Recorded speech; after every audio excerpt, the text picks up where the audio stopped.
من يهده الله فهو المهتد ومن يضلل فلا هادي له أشهد أن لا إله إلا الله وأشهد أن محمدا عبده ورسوله لا نبي بعده اللهم صل وسلم على سيدنا محمد وعلى آله وأصحابه أجمعين أما بعد فيا عباد الله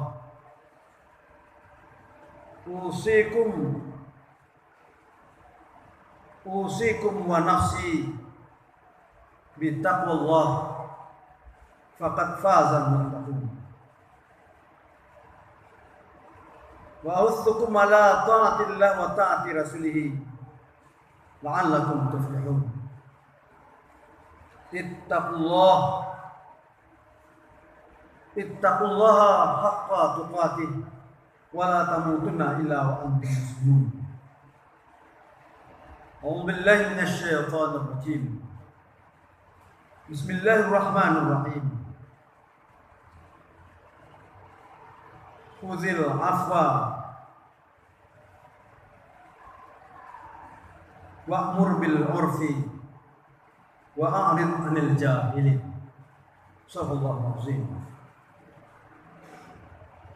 Alhamdulillahirabbil alamin. Kita bersyukur kepada Allah Subhanahu wa taala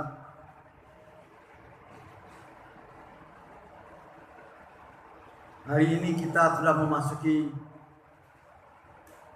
ke-20 hari bulan Ramadan. Senantiasa kita berdoa kepada Allah semoga ibadah puasa, ibadah qiyamul Ramadan dan ibadah-ibadah lainnya diterima di sisi Allah Subhanahu wa taala, mengantarkan kita kepada orang-orang yang bertakwa di sini. Amin ya rabbal alamin. Salat dan salam untuk junjungan kita Nabi besar Muhammad sallallahu alaihi wasallam.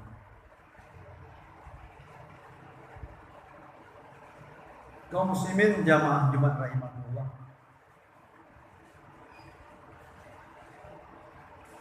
Berdasarkan surat yang saya bacakan tadi, surat Al-A'raf ayat 199, Wabillahi minasyaitonir rajim. Bismillahirrahmanirrahim. Khuzil afwa wa'mur bil 'urfi wa a'rid 'anil jahilin. Allah mengingatkan kita semua. Ayat ini di dalam tafsir Ibnu Katsir dijelaskan. Hadis yang mendahului ayat ini adalah suatu ketika sahabat Nabi yang bernama Uqbah menemui Rasulullah SAW. Setelah beri salam, Uqbah kemudian memegang tangan Rasulullah SAW. Kata Uqbah, "Ya Rasulullah, tolong tunjukkan kepada aku apa fadilah amal yang tinggi."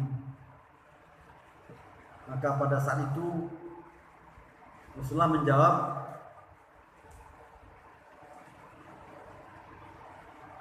"Khuzil afwa wa'mur bil ma'ruf wa 'arid 'anil jahilin." Kata Rasulullah, fadilah amal yang baik itu adalah memiliki sikap pemaaf. Kalau pemaaf lawannya pendendam. Kita orang Islam tidak boleh pendendam, harus bersikap pemaaf. Kemudian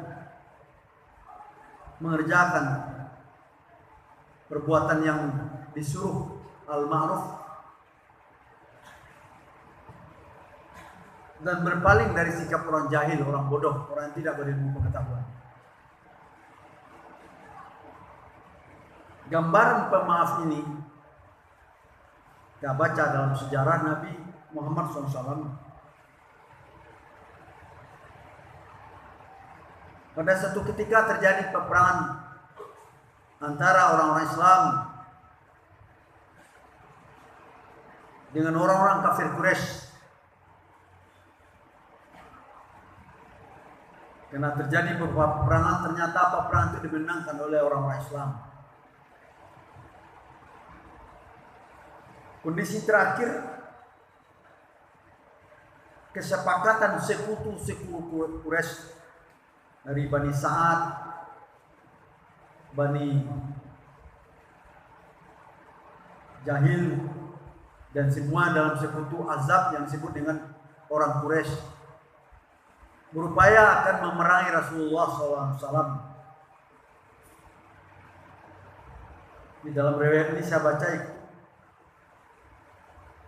akhir Ramadan mendekati Syawal, pasnya disebut di sana pada kejadian perang 5 Syawal. Sudah bersekongkol orang-orang kafir Quraisy untuk mengalahkan dan melawan pasukan Muhammad, orang-orang Islam. Berita itu sampai kepada Nabi Muhammad SAW.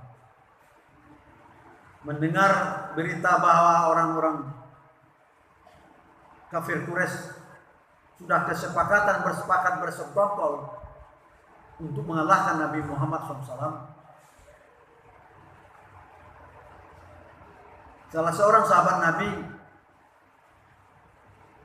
yang terkenal menyebutkan bahwa menghadapi orang kafir Quraisy itu dengan taktik dan strategi. Kata Rasulullah, apa taktik dan strategi?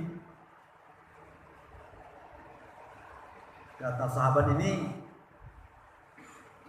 sebelum kafir Quraisy datang ke Madinah, itu di Mekah, sebelum hijrah, sekeliling pintu-pintu masuk ke kota Madinah ini kita buat parit yang disebut dengan khandak. Usul seperti itu diterima oleh Rasulullah dan sahabat lain. Lebih kurang 10 hari Nabi Muhammad dengan sahabatnya membuat khandak, membuat parit agar orang kafir Quraisy tidak masuk menuju kota Madinah. Terjadilah peperangan yang berkecamuk antara banyak kabilah, di antara kabilah Ghatfan yang akan melawan Rasulullah SAW dengan jumlah yang tidak sebanding.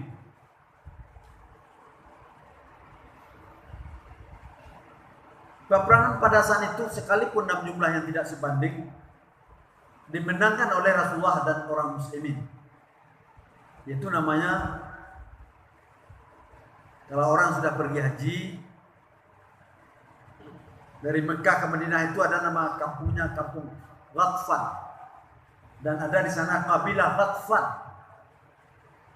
Kabilah Ghatfan itu mayoritas ikut berperang melawan Rasulullah SAW. Selesai peperangan, kebetulan sudah perang ke hari hujan. Udah hujan, Rasulullah beristirahat di sebuah batang kayu. Dibukanya bajunya, kemudian Rasulullah menjemur pakaiannya agar kering dengan panas matahari.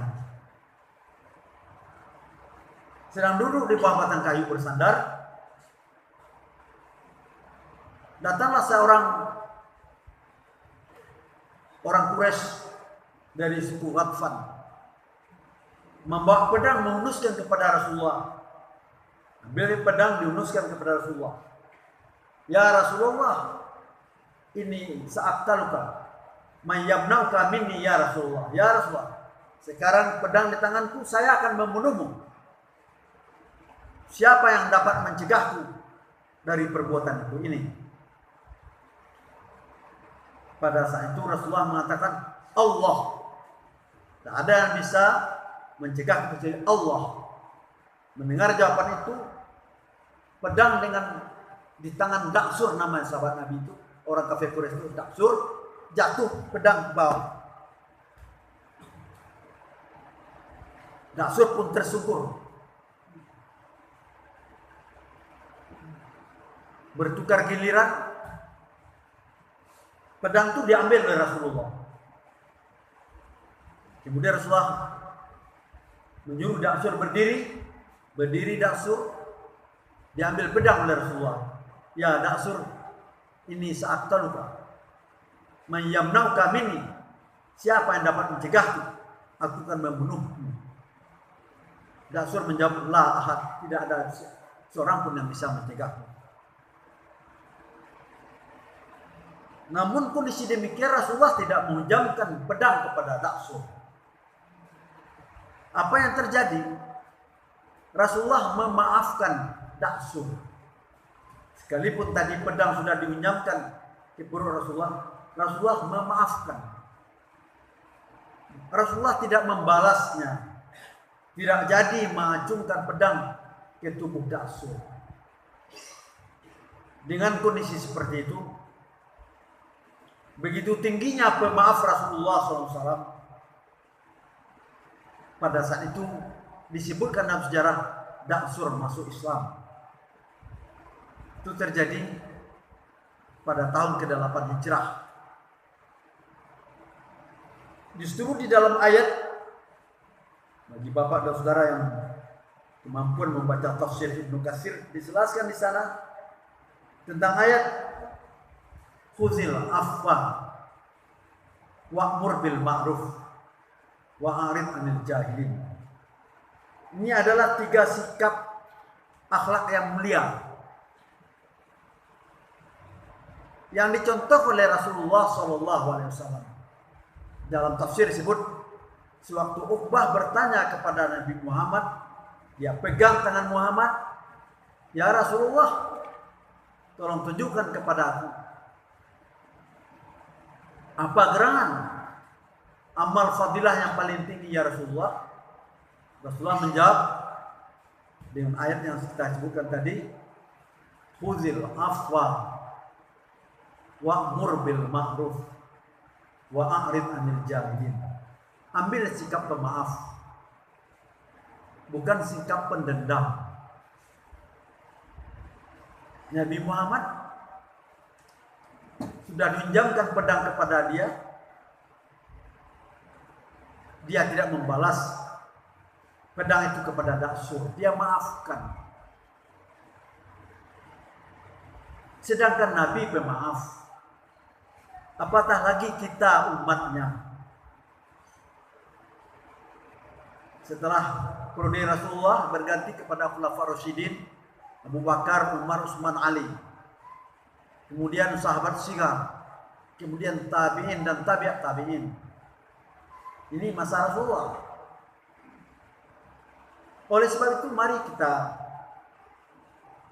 tebarkan sikap pemaaf. Kaum muslimin sekalian, namanya kita manusia, sumil insan lil khata' wan nisyan. Dinamakan kita manusia karena kita ada benih salah dan ada benih lupa. Ada tersalah dan ada terlupa. Dalam hadis dikatakan al-muslim akhul muslim. Orang muslim sesama muslim bersaudara.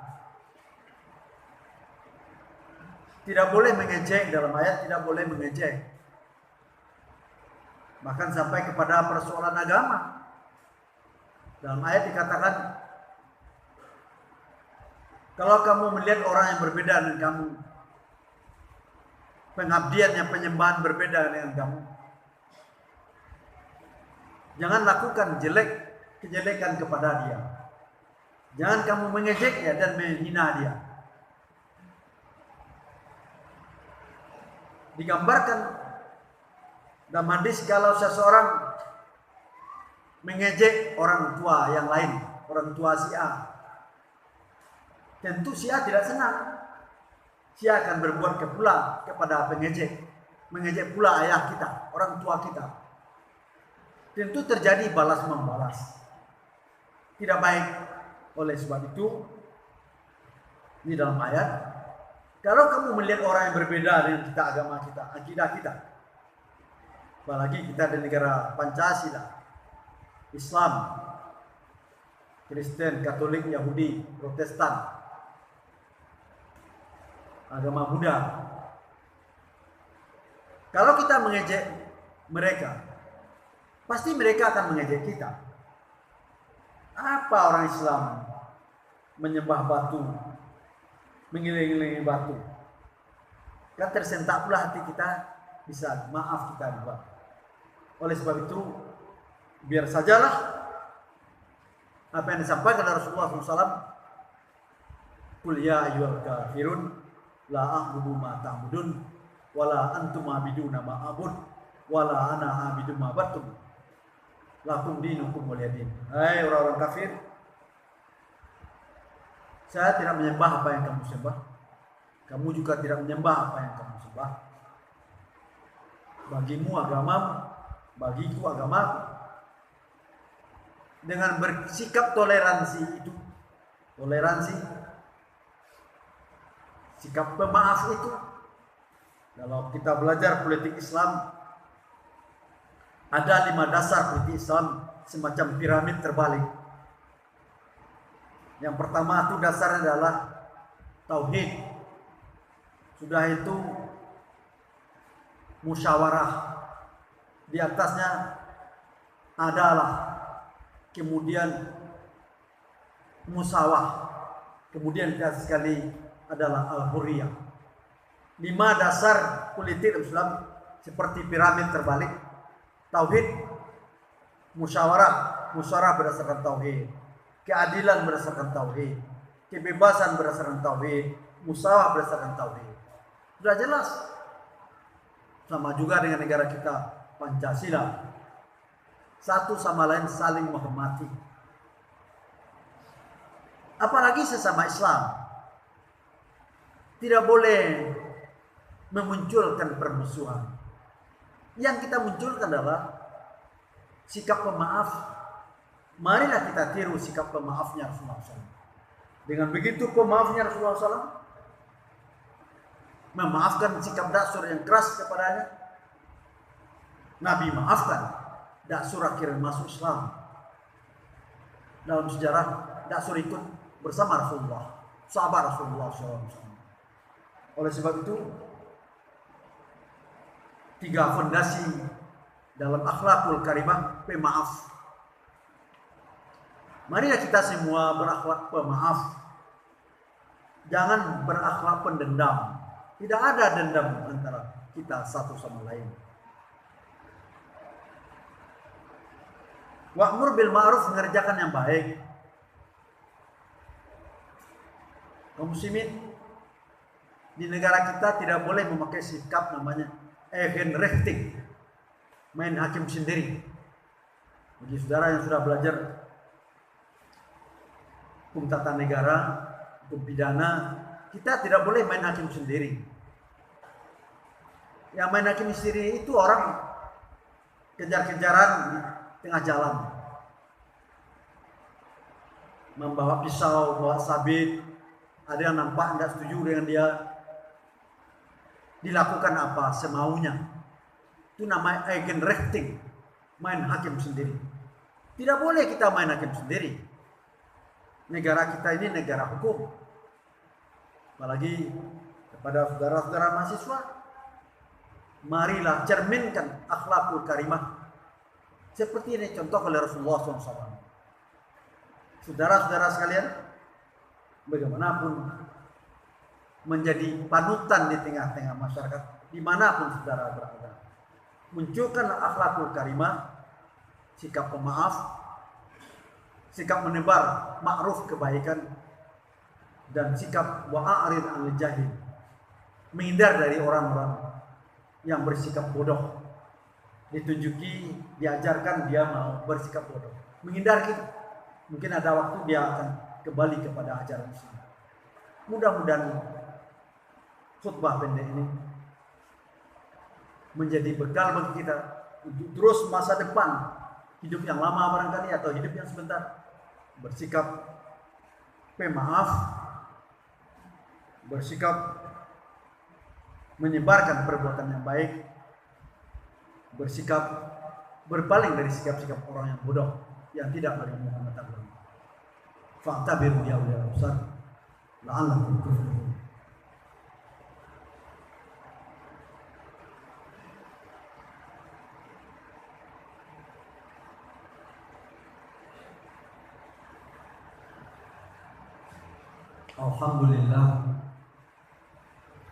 Alhamdulillahilladzi wa'ada man imtasala amrahu bi thawabi wa jannati wa wa'ada man khalaqahu bi nari wa nikmati. Asyhadu an la ilaha illallah wa asyhadu anna Muhammadan abduhu wa rasuluh la nabiyya ba'dahu. Allahumma shalli wa sallim ala sayyidina habibina wa maulana Muhammad sallallahu alaihi wasallam. Amma ba'du fa ya ibadallah, usikum wa nafsi bi taqwallah faqad faza al-muttaqun. Wa usikum ala ta'atillah wa ta'ati rasulih la'allakum tuflihun. Ittaqullaha haqqa tuqatih wa la tamutunna illa wa antum muslimun. A'udzu billahi minasyaitonir rajim. Bismillahirrahmanirrahim. Wal 'ashri innal insana lafi khusrin illal ladzina amanu wa 'amilus solihati wa tawassaw bil haqq wa tawassaw bis sabr. Wa alamu anna Allah amarakum bi amrin bada bi nafsihi wa sana bi malaikati kursi faqala ta'ala mukhbiran wa amira inna Allaha wa malaikatahu yusalluna 'alan nabi ya ayyuhalladzina amanu sallu 'alaihi wa sallimu taslima. Allahumma shalli ala Muhammad wa ala ali Muhammad kama shallaita salamta ala Ibrahim wa ala ali Ibrahim fil alamin innaka Hamidum Majid. Ya Allah ya Tuhan kami, ampunilah dosa kami. Ampuni juga dosa kedua orang ibu bapa kami. Ya Allah Tuhan kami, berilah kami hidayah-Mu. Berikan juga lah hidayah kepada para pimpin kami. Tunjuki dan berilah para pimpin kami hidayah-Mu agar mereka memimpin kami dengan pimpin yang sesuai dengan petunjuk dan kehendak-Mu. Allahumma arina al-haqqa haqqan warzuqna ittiba'ah. Ya Allah Tuhan kami, perlihatkanlah kepada kami dan para pimpin kami yang benar itu adalah benar. Berilah kami dan para pimpin kami kekuatan lahir dan batin untuk menegakkan kebenaran. Ya Allah ya Tuhan kami, perlihatkanlah kepada kami dan para pimpin kami yang salah itu adalah salah. Berilah kami dan para pimpin kami kekuatan lahir dan batin untuk menghancurkan dan mencegah yang salah. Allahumma ighfir lana dzunubana wa liwalidayna wa lijami'il muslimina wal muslimat wal mu'minina wal mu'minat al ahya'i minhum wal amwat innaka sami'un qaribun mujibud da'wat wa qadiyal hajat. Inna nas'aluka salamatan fid din